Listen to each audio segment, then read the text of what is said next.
তাফসীরুল কোরআন মাহফিল একটি রহমত, একটি আশীর্বাদ।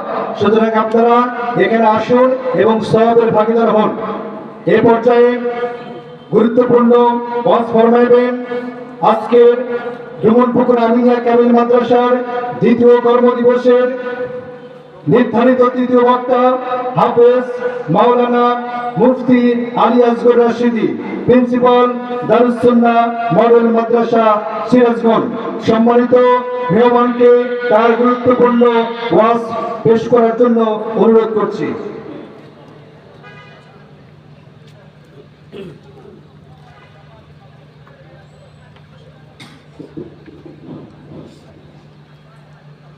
السلام عليكم ورحمة الله وبركاته.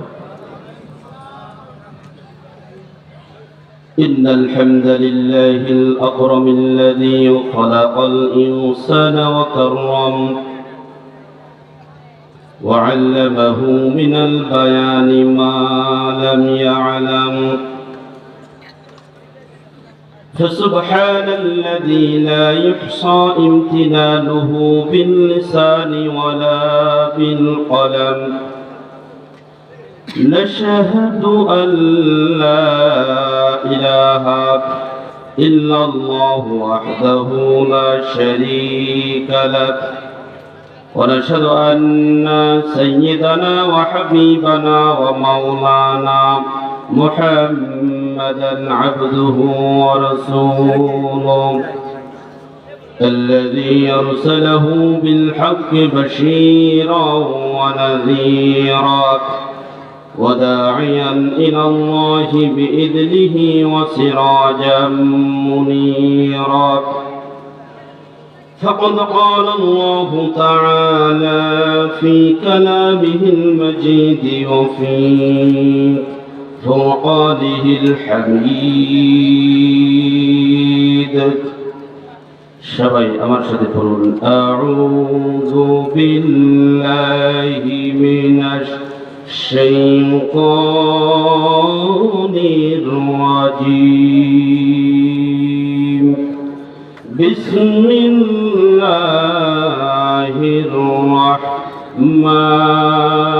রাহমানির রাহিম।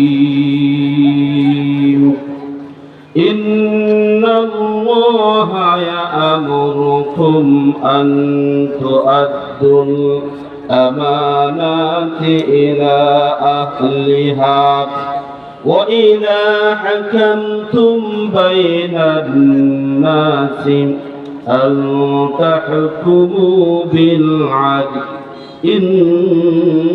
ইন্নাল্লাহা নি'ম্মা يعظكم به إن الله كان سميعا بصيرا. صدقت يا رب العالمين.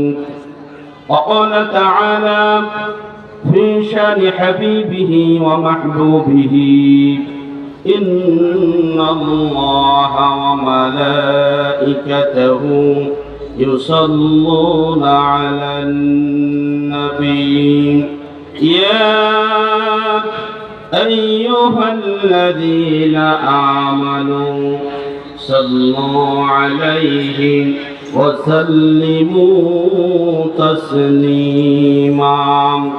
اللهم صل على محمد وعلى آل محمد كما صليت على إبراهيم وعلى آل إبراهيم إنك حميد مجيد. اللهم بارك على محمد وعلى آل محمد كما باركت على إبراهيم وعلى آل إبراهيم إنك حميد مجيد. بلغ العلا بكماله كشف الدجى بجماله حسنة جميع خصاله صلوا عليه وآله. হাজারো ব্যথা বেদনার পরে ফিরে আসনি তুমি আপন ঘরে, দিনের আলো তুমি ছড়িয়ে দিতে, চলে গেলে মদিনায় মক্কা ছেড়ে হে রাসূল।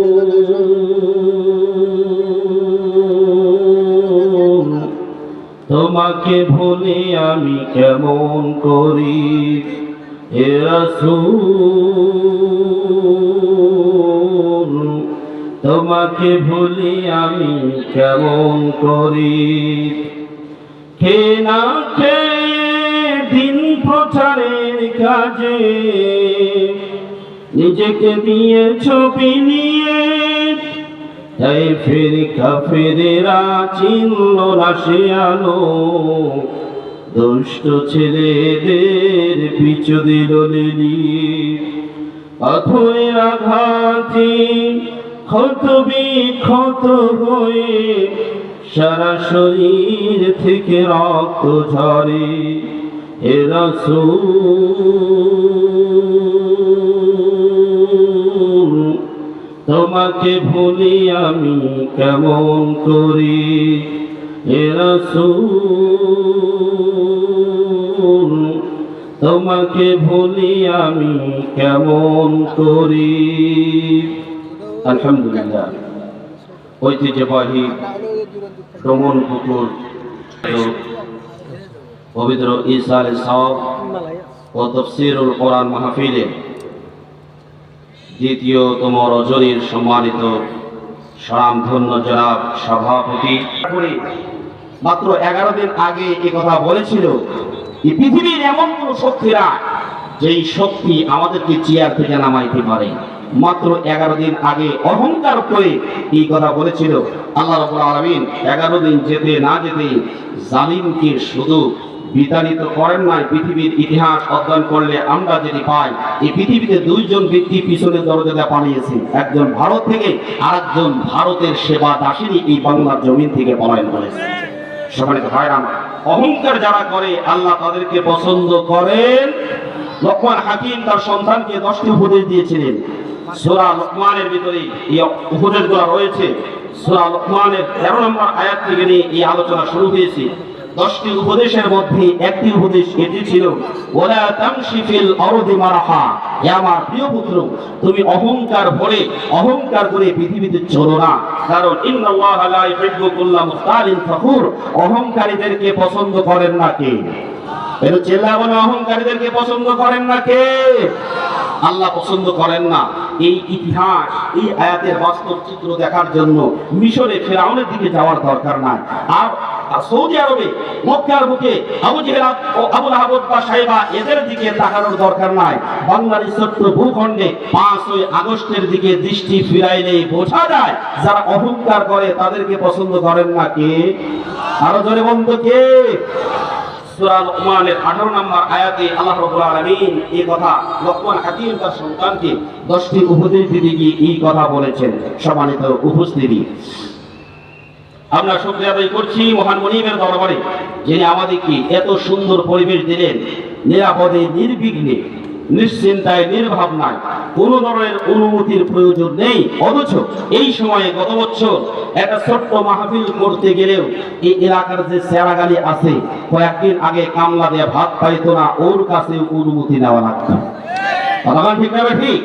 এই সেরাগালি কয়েকদিন আগে কামলা দিয়ে খাইতো, বাড়িতে কিচ্ছু ছিল না, সোনের ঘর। কোন একটা দলের সিগারেট আনি, সেক্রেটারি না, আমার মতে এরা হলো সিগারেট আলী। কারণ দলের নেতা হওয়ার পরে বুক পকেটে সিগারেট, এ পকেটে সিগারেট, এ পকেটে সিগারেট, ফুটে সিগারেটের গন্ধ, সারা শরীর শুধু সিগারেট আর সিগারেটের গন্ধ। এই জন্য আমি নাম দিয়েছি সেক্রেটারি না, ওর নাম হলো সিগারেট আলী। আছে না নাই? থানা থেকে অনুমতি নেওয়া শেষ, জেলা থেকেও নেওয়া হয়েছে, থানা থেকেও নেওয়া হয়েছে, কিন্তু এলাকার সিগারেট আলীর নামটা পোস্টারে দেওয়া হয় নাই। এই জন্য আসরের সময় এসে বলে মাহফিল হবে না। কথা ঠিক না ঠিক? আলহামদুলিল্লাহ, এই পরিবেশ তো আপাতত নাই, আছে কি? যদিও আমরা দুই একটা জায়গায় দেখছি স্বৈরাচারের পদধ্বনি আবারও কারো কারো মধ্যে আমরা পাচ্ছি, তবে এবার আজকে ডমনপুকুর কামিল মাদ্রাসা থেকে আমরা হুঁশিয়ারি উচ্চারণ করে দিতে চাই, যেই জালিম স্বৈরাচার অতীতে কোরআনের মাহফিলে বাধা দিত, একই কাজ যদি কোন স্বৈরাচার পুনরাবৃত্তি ঘটে, এদের যেমন পিছনে দরজাটা পড়াইতে হয়েছে, পুনরাবৃত্তি ঘটলে পিছনে দরজাটা এদেরকে বঙ্গোপসাগরে নিক্ষেপ করা হবে। কথা বলে ঠিক কিনা? কারণ এ কোরআন পৃথিবীর কোন মানুষের না, কোরআন কার পক্ষ থেকে? জয় বলেন, কার পক্ষ থেকে?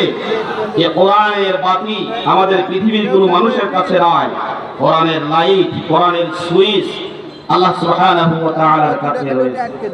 আল্লাহ রাব্বুল আলামিন বলেন, ইউরিদুনা আন ইউতফিউ নূরাল্লাহি বিআফওয়াহিহিম وَيَأْبَى اللَّهُ إِلَّا أَن يُتِمَّ نُورَهُ وَلَوْ كَرِهَ الْكَافِرُونَ